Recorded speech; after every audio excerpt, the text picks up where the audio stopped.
your name. With honor, not on thee.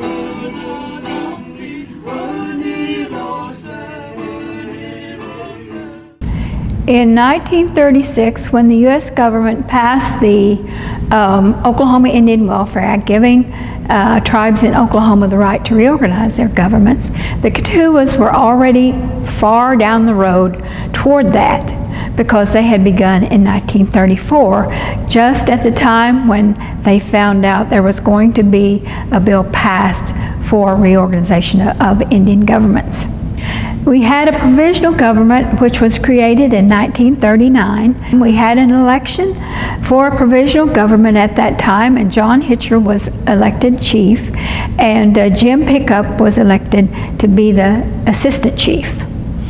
And so they began to work on trying to create our governmental documents, which were the Constitution, the Federal Corporate Charter, and the bylaws for the United Kituwa Band. Our Constitutional Committee was composed of all full-blood Kituwas. In this photo, they're all pictured here. Daniel Hummingbird is on the left, and then JV Six Killer, Jim Pickup is in the middle, seated right there, Jack Wolf and Ben Birdchopper here on the right, and standing up is John Ketcher, and then Earl Boyd Pierce, who was a lawyer.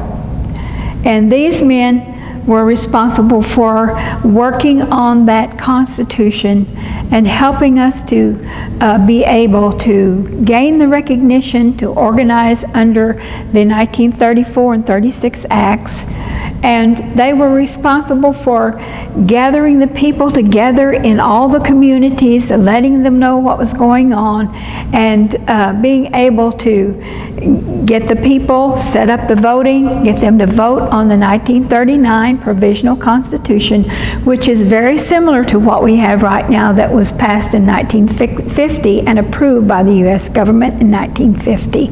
In May 8th, 1950, the BIA approved our Constitution, bylaws, and Federal Corporate Charter.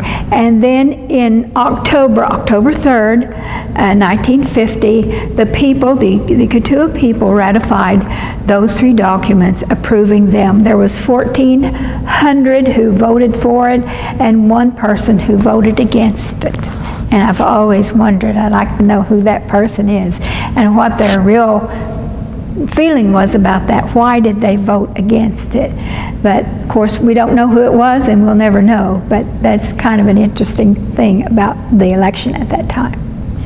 And so we would love for you to come and see, if you're Kituwa especially, come and see what has been achieved by your ancestors.